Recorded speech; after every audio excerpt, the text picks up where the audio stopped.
Good morning, Pastor Bob. We are here in beautiful Estes Park, Colorado. How are you doing? Awesome. Yeah? It's really cool here. The weather is awesome. I love the mountains. I wouldn't want to live here, but it sure is fun coming. Yes, by the way, have you been here before? I've been here several times. I've been to the top of Longs Peak. Oh. I've been to the top of Mount Elbert. I've been to the top of Columbia and Harvard. Yes. They're all 14ers. Yeah? I've been snow skiing at Vail, Aspen, Berthoud Pass, Purgatory. You see, as you can see, Pastor Bob has been in Colorado enough. He likes to visit. But now, we're talking about all these mountains and stuff. And what you spoke about yesterday resonated with me. You said that you were called, or a master guide, a leader, was called to be a outdoorsman. Can you explain a little bit about that? Yeah. The very first leadership training course that I ever took, it was literally the same weekend that having completed that course, I was invested in my master guide in 1962 in the spring, Waubonsie State Park, Nebraska Conference. Our instructor was our youth director there, Bob Tyson, an awesome gentleman, one of my heroes.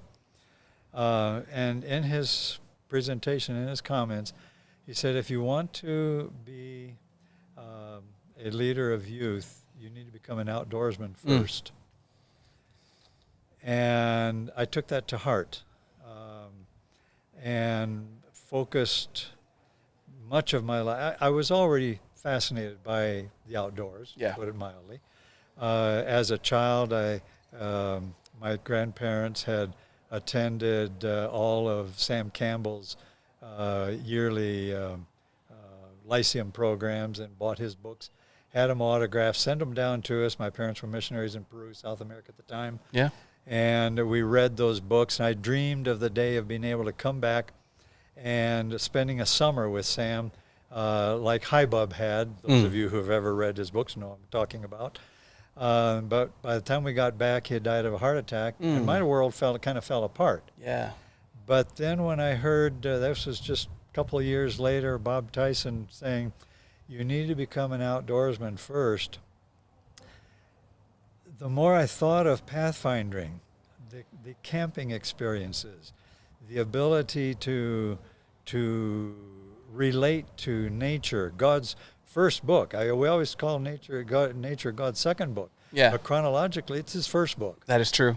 He gave his first book in beautiful living color, but we've rejected it, and so he had to come and present it to us in black and white, and that's the Bible. But the Apostle Paul is very clear. Everything that can be known about God can be known through his creation. Yes. And so I'm really, I'll be blunt. Be blunt. I'm retired. Nobody can do too much. All you can always do is bleep things out here, But we talk a lot about, I believe in God. He's a great creator and all that. And yet when it comes to relating to his creation, oh no, there are bugs that bite out there. There's mosquitoes. There's snakes, spiders. Ooh, I hate. And we teach our kids that. And when kids come to, oh boy, here we go.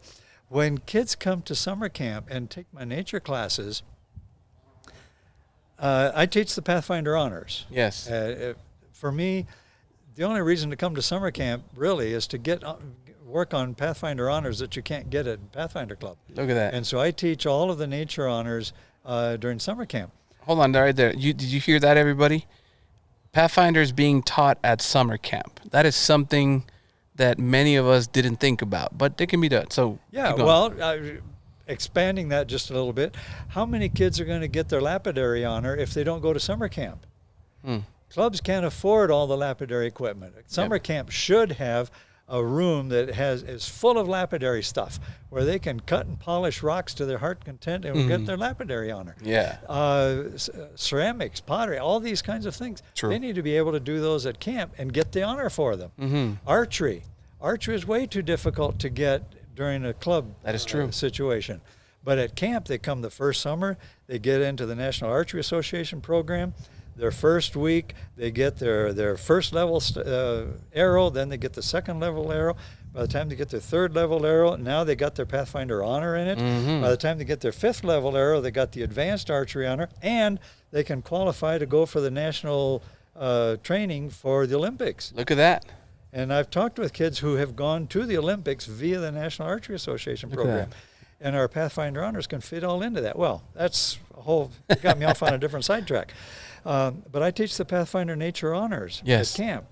And this one summer, the first summer at Wewoka Woods that I started working with the Spider Honor. I had a little girl come in, very nervous, and she was kind of, am I going to need to touch the spiders? Spiders? And I said, no, not at all. But by the end of the week, you'll take a collection of spiders home. We're going to be collecting spiders. Yes. And you're going to take a collection of 20 vials with 20 spiders in it. Yes. I did that one, by the way. Well, by the end of the week, you know what she said? Nature Bob, are you going to be teaching spiders again next year? I want to take spiders again next year. Oh, man, I remember when I did that, spiders, you had to collect them. Yeah. I was able to get a black widow. They're very dangerous, but I collected it. Yeah. I put it in a little bottle, and I was amazed just by looking at the bottom. Hourglass. Yes, and then at the orange belly of that. I was amazed at that. But that Pathfinder honor was exciting for me. Well, see, two of the spiders that we collect automatically every time I teach spiders at Wewoka Woods, the black widow, we get to get rid of a few of them. That's awesome. I love it.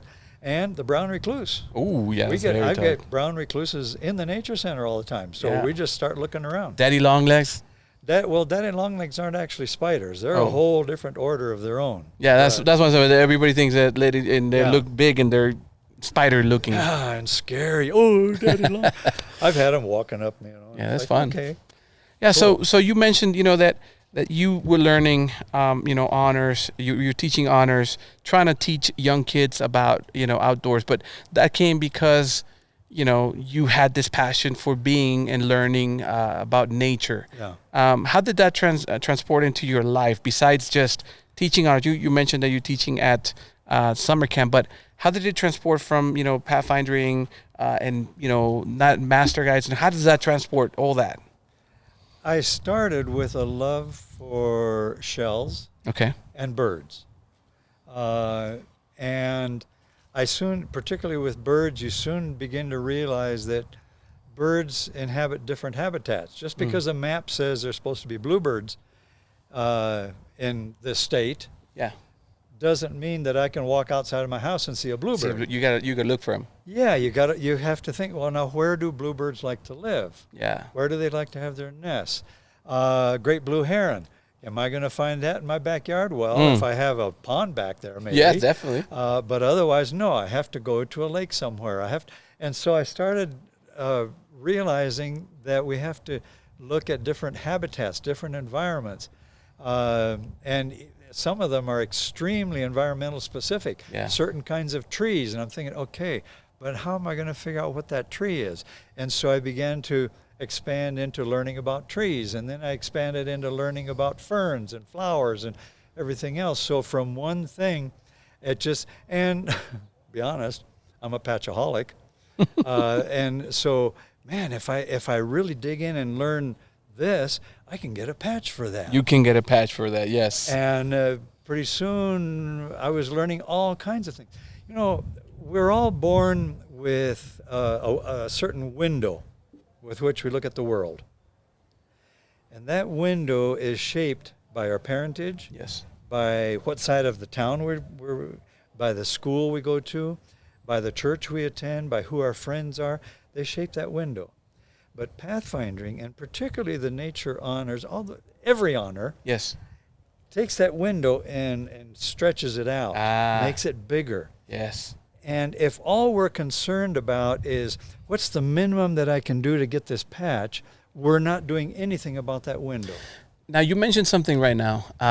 You mentioned about influence. You know, you get parents, you get where you're born, or, you know, what side of the street or what school. And it made me think about my own Pathfinder leaders when I was growing up. It made a difference in the way I saw pathfindering. Yeah.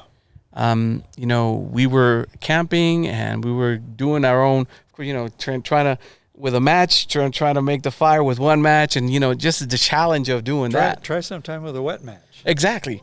You know, all those things that was a challenge. And you had this Pathfinder counselors and leaders who actually loved those challenges, that we would go into the mountains just to camp and learn and stay there in connection with God. But what you mentioned about influence is true. It matters. If you have a Pathfinder leader who does not care much or does not know much about nature, you will not get too much about nature in your experience growing up. So let me ask you one question in regards to that. Besides Bob Tyson, you mentioned him. Who was one of the most influential leaders in your life besides him as you continued your path in pathfinding, master guides, and everything? My grandfather was a huge influence. Okay. My grandfather was an outdoorsman from the get-go. Oh, okay. He made his own backpacks back in the days when backpacks weighed a ton. Yeah. He was into ultra light stuff. He used to make his own equipment. Look at that. And he taught driftwood. There's no honor for it. He taught driftwood at Wawona. Look at that. For many decades. And I met, when I was in Oklahoma City one day, I needed to get a chip off of a rock to give to somebody who was leaving a special mineral that I had. So I took my hammer and knocked a piece of it off. Yeah. And in the process, I got a little sliver of the mineral in my finger. Ooh. And it immediately, blood. And I put my finger on it. And I'm holding it like that. I had to take my friend to the airport. So I'm driving to the airport. Holding your finger? Holding my finger. As soon as we were done, I turned right around and went back to one of these emergency care centers. Yeah. And I went in and I said, I've got a rock in here. I don't dare let my finger off of here. And the girl said, oh, fine. Got a x-ray because I was going to be going into a doctor for them to take it out. Yeah. And all. So they finally, it had dried up just enough, so they got an x-ray. And I went in. I'm sitting in the doctor's office. I was wearing one of my Wewoka Woods T-shirts. Yeah. I'm sitting there, the doctor. The x-ray, young fellow, x-ray guy comes in holding the x-rays, and it shows, yep, there's the little rock actually embedded in my bone. Oof. And he looks at me. He sees my name, Holbrook. He looks at me, and he sees my T-shirt, Wewoka Woods. Woods, yes. He said, were you ever at Wawona? Ooh. And the doctor looking, Wewoka, Wawona, what? What are they talking about? And I go, well, yes, I was there one summer when I was a kid. Now, for those of you who are watching and listening, Camp Wawona. Camp Wawona. There is an Adventist camp in Central California. Beautiful. Where is it located, by the way? Inside Yosemite National Park. Can you imagine? Awesome place. And Wewoka is? Wewoka is in Oklahoma. There you go. And so he said, and I said, but my grandfather worked there for several decades. Yeah. The little short red-headed guy, that's him. He said, I went to Wawona one summer, and I signed up for driftwood, and for some reason or other, I was the only one that signed up for driftwood. Look at that. And he said, that was the bestest summer I ever had at camp. He learned something from your grandfather. Grandpa was an outdoorsman. Amen. He loved everything that was outdoors. He was a great lapidary, too, by the way. Yeah. And a lot of other things. So, yes, he was a major influence. As I mentioned last night, Elder Brooks was, I knew him not. Is it C.D. Brooks? Yes, C.D. Okay. Brooks. Mm-hmm.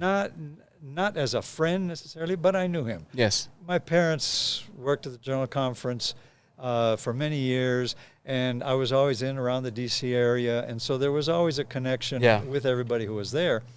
When he came to Wisconsin, I was youth director in Illinois at the time, and I went up for the leadership training. I took a group from our Illinois Pathfinder leadership up there for that, and he made a statement there that I have never forgotten, and I'm glad to know as I've been this morning associated. We heard it. A number of people have saying, I wrote that down, and that is my mantra from here on out. There you go. Amen. You can't teach what you don't know. You can't lead where you won't go. Yes, sir. And, you know, if our relationship with God is only a theoretical, yes, God is awesome, God is great, Jesus did something great for me, but we can't understand him as our true creator and understand him through creation, then a lot of what we're saying is pretty superfluous. Mm-hmm. We really don't understand our creator. Yes. We really don't connect with him. And so how can we show people? Christ was very clear. He said, the gate is narrow. Few there are that find it. Uh-huh. The road, the trail is narrow. You can fall off either side real easily. Yeah. How can we show our kids to the kingdom if we don't really know where that gate is, except in theory? Yeah. That's something to think about. And that's C.D. Brooks' quote. You know, it's legendary for a reason.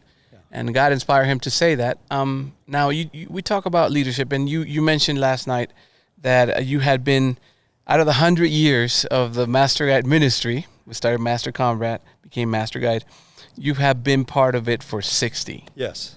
What type of journey have you seen from those 60 years, from where we were, Master Guides, and when you started, until today? What have you seen develop, or what have you seen get worse? I hope it's not worse, but what have you seen? Oh, I kind of wish you wouldn't have brought that question up, because... Look, Pastor Bob, we are here to open it up. Why? Because we're looking for a vision, a renewed vision, or a restored vision for what Master Guy should be. And so lay it all out. You know, when I was at the General Conference, I was asked to put something together for senior youth, because everywhere we were going, senior youth were kind of the abandoned part of youth ministry. Exactly. And so I looked at a number of different things that have been going on. In some of the European countries, they have the companions. Yes. In Argentina, they have the centinelas. Yes. In Dominican Republic, they had, I forget what they call them now.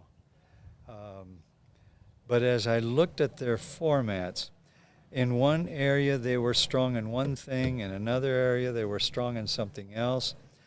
None of them had a total package that goes for senior youth, and so by default, many were going into establishing Master Guide clubs, to the point where I know in one country where I went to visit, there were more Master Guides than there were Pathfinders. Yes.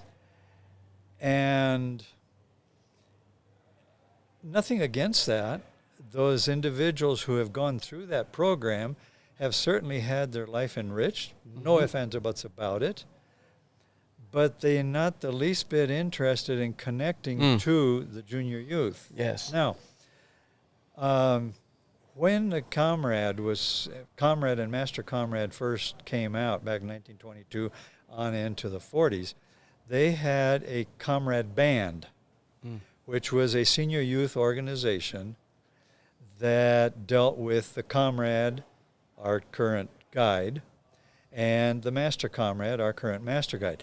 A little bit in a way, kind of like our TLT program. Yeah. Our Team Leadership Training. Something kind of on that order. Similar, yeah.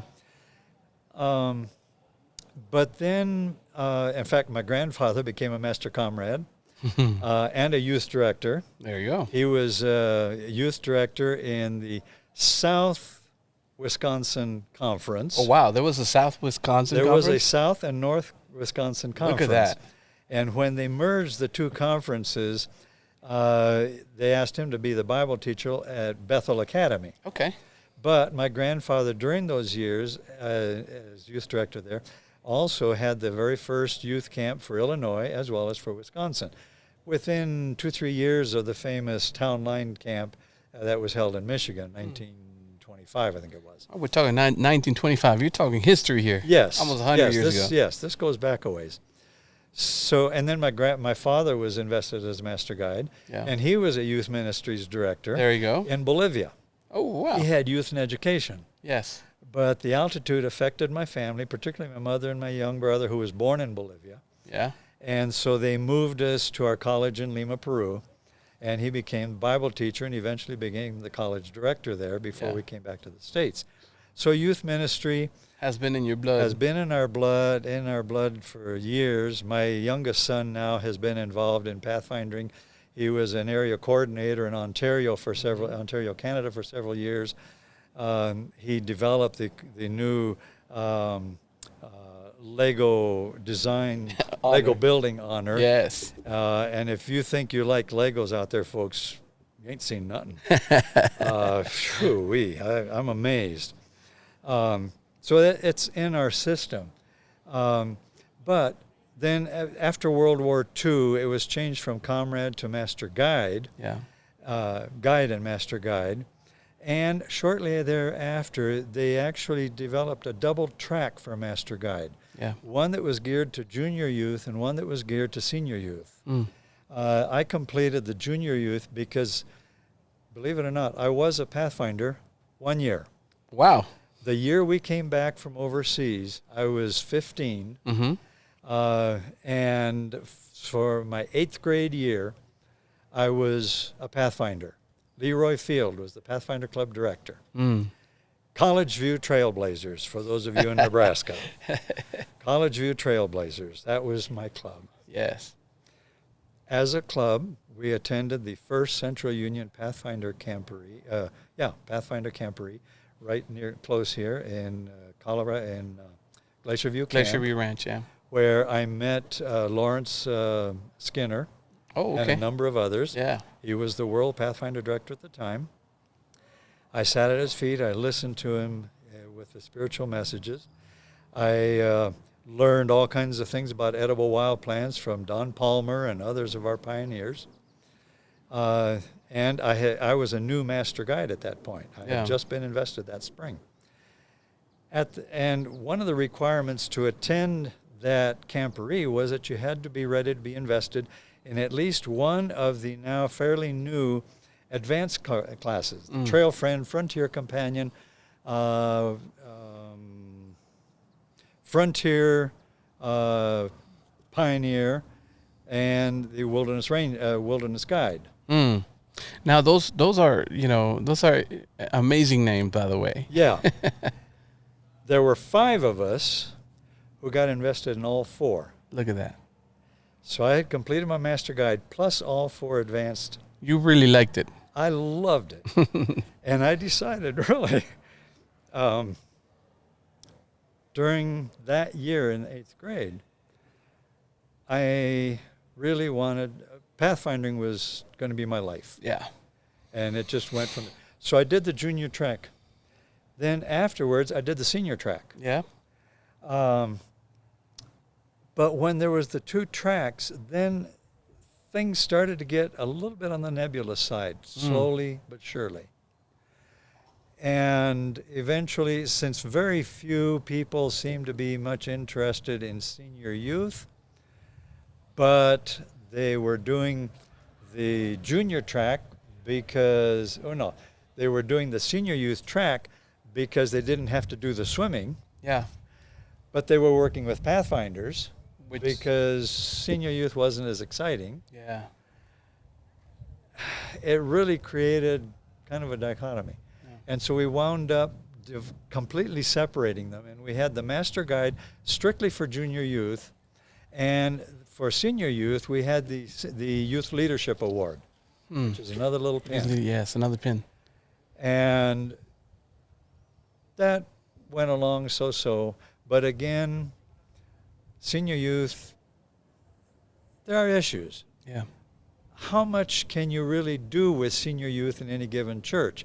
By the time they're in high school, they've got so many other things pulling them in every direction. It makes it very difficult. You can't really set up a program, a weekly program, that is impacting with them. So what I'm gathering is that you see the dichotomy of our current situation as a little problematic. Yes, it is. Okay. Because the master guide kind of tried, because there was a vacuum, tried to fill that vacuum. And it is doing it fairly well, except for the fact that it really is no longer training junior youth leaders. Oh, okay. That to me is the issue. Now, and that's where ambassadors comes in. Yeah. Ambassadors should be the track for senior youth. Now, Pastor, there's some conferences around, and we're about to wrap it up, but, there's some conferences that are doing some of the things that you have mentioned, and they have found a way. TLT is one addition that can help in that youth development, right? But there's some other conferences who have found a way to utilize Master Guide ministry to implement a leadership development for youth. Let me just tell you one example. Last camporee that I went to Texas last year, I was meeting with a club, and all of them were under 30. All the master guides in training, and they had young master guides in training, 17, 18 years old. Yeah. And the director was 24, and she had been the director of the Master Guide Club since she was 19. Then she had taken over her brother, who was director for about 3 years, and he was under 22 when he was a Master Guide director. Yeah. And then he had taken over from his cousin. It was a family affair, but at the same time, it was a bigger church. But she had been in her early 20s. She had been the Master Guide director too. So, in a way, they have learned that. And this is one thing. They not only do Master Guides, they have a strong Pathfinder club. There's bigger than the Master Guide Club. Good. And they have a strong adventure club. And most of it, because this is what they said, because we are here, we're also, the other ones go and serve in the Pathfinders and the adventures. Yeah. So they have found ways to model what Master Guide, in my mind, should be, developing leaders that are young. Not everybody does that, though. Yeah, and that is really what we should be doing. Okay. If we have a Master Guide Club, they should be the leaders of the Pathfinders and Adventurers. Yes. Now, what happens too often, and I'm sure you're familiar with some of these, where you have a Master Guide Club, it's exciting because this church, a medium-sized church, might have a Master Guide Club of 20, 30 people in it. Yep. And it's exciting. Mm-hmm. But where's their leadership going? Yes. Their Pathfinder Club might have 6 kids in it. Yeah. Adventure Club might have 8 or 10 kids in it. You can't have 30 senior youth running 6 or 7 kids, doing anything with that. This is where then they need to see, you know what? That church on the other side of town, they don't have a Pathfinder Club. Let's go and get them going on a Pathfinder Club. Let's finish with this story. And thank you for staying with us for all this time. I love hearing the stories from Pastor Bob. But you mentioned that you did not share this yesterday, that you went off track of the notes. Yeah. But you were talking about the story about training and what happened to the Master Guides after. You mentioned that. In our little group there. Yeah, the little group. So please set it up, because the people who did not hear yesterday, what happened? What was the setup, and then what happened? Because it goes exactly with what you just said. At the end of the year, most of those 30 had completed their Master Guide. They were invested. Mm-hmm. Part of them stayed with the Miraflores Church, and we reactivated a club that had been dead almost 20 years. Oh, wow. 20 years. And to this day, that club is still going strong. Amen. The others said, we're not really needed here, but Lima has, at that time, 30, 40 churches. Yes. Now it's a whole conference. I don't know how many churches they have. Yes. they said, let's go out to all these other churches and get clubs started. Wow. And so they literally just scattered all across the city. Now, they were still members at Miraflores. They would still attend church there. Yeah. But come Sunday morning, they were out in all the other churches. Wow. Organizing Pathfinder clubs and doing the leadership training themselves with the local churches. Yes. And then they would carry on. What I had taught them to do was, first thing you do, get your uniforms, set up a program, and then invite the kids to come and sign up for the club. Wow. So they would go out to a church. They would, during church service, they would say, we need any and all senior young people interested in working with Pathfinders to meet us right after church. Wow. And they would run all afternoon. This is what we want to do. By next week, every one of you that want to work with this club need to have your uniforms. By next week. Look at that. Next week we'll come and we will start setting up a program. And they did it on a blackboard just like I did, where there were 3 months at a time and you set in a whole program for the year. And then they said, now next week we will come and we will invite all of the kids to come and join us. And so they had registration and they explained the whole year's program and what the costs were for this and costs were for that. And then they stayed on for a year as interim leaders while the new leaders were learning from them, from my master guides, how to run things, how to do things. And then at the end of the year, they were off and running on their own. And my team would go to other churches. Oh, Pastor, come on. You're if this is not Master Guide Leadership Development, I don't know what that is. So listen, everybody, we're done. Pastor Holbrook, thank you so much for your stories. This one just closes the whole conversation today, because Master Guides, if you're not out there trying to help the church, and it may not be your church because your help may not be needed. If you're just wearing the Master Guide uniform just because you have it, but you're not doing anything else, you got to revisit that. You got to refocus on what the true mission of Master Guides and ministry is. Did you hear that story? They went out to a church that needed help. They worked for a year developing leaders. And after that leadership was established there, they went to another church. They were always working, always doing something. And Pastor Bob, I think that's what we need to get back to. That's what we need to get back to. So we thank you so much, Pastor Bob, for your time. And we will have many other conversations, hopefully from here until tomorrow. You're leaving tomorrow? Yes, tomorrow morning. Hopefully in the afternoon we can record another one. But thank you so much for your thoughts on this and your experience, because it shares with us and the viewers and the ones who are hearing us how God has led in your life, and the experience that you have is full of wisdom and experience that can help our Master Guides to realize we need to get back to the basics of what Master Guide is, which is a ministry of reaching out to others. So thank you so much, Pastor Bob. Thank you so much for your time. Thank you for having me. Yes, and thank you for your message. If you missed the message, check it out on YouTube. We have that message. That quote was epic. A lot of people. Just check it out. There's going to be the information on the bottom of that this video, and you will find that link to that message of Pastor Bob in the first session of Master Guide Convention. Thank you so much. God bless you. We'll keep chatting on the next one.